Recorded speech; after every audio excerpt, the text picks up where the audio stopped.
സത്യസായി സേവാ സമിതി ഇരിങ്ങാലക്കുടയുടെ ആഭിമുഖ്യത്തിൽ സത്യസായി ബാബയുടെ 100ാം ജയന്തി ആഘോഷത്തിന്റെ ഭാഗമായി നവംബർ 13 മുതൽ 23 വരെ വിവിധ ആത്മീയ സേവാ പ്രവർത്തനങ്ങൾ സംഘടിപ്പിക്കുമെന്ന് സത്യസായി സേവാ സമിതി എഡ്യൂക്കേഷൻ ഇൻചാർജ് വി സായിറാം വാർത്താ സമ്മേളനത്തിൽ അറിയിച്ചു.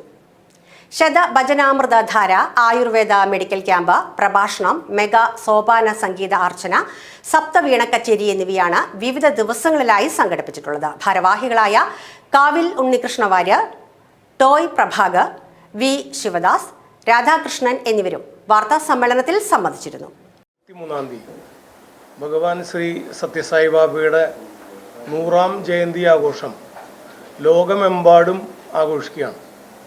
അതിൻ്റെ ഭാഗമായിട്ട് ഇരിങ്ങാലക്കുട ശ്രീ സത്യസായി സേവാ സമിതിയുടെ നേതൃത്വത്തിൽ വിവിധങ്ങളായ ആത്മീയ സേവന പരിപാടികളാണ് സംഘടിപ്പിച്ചിട്ടുള്ളത്.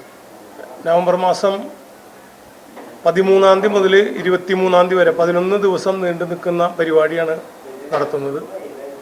അതിൽ നവംബർ 16-ാം തീയതി സൗജന്യ Ayurveda medical camp Irinjalakuda Triveni Nagar 4 cent കോളനിയിൽ വെച്ച് നടക്കുകയാണ്.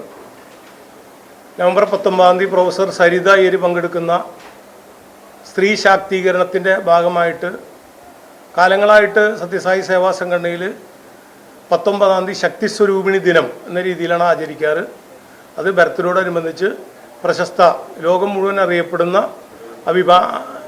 പ്രഭാഷകയായിട്ടുള്ള പ്രൊഫസർ സരിത അയ്യരാണ് അന്നത്തെ പരിപാടിയിൽ ഇരിങ്ങാലക്കുട സത്യസായി സേവാ സമിതി നടക്കുന്ന പരിപാടിയിൽ പങ്കെടുക്കുന്നത്.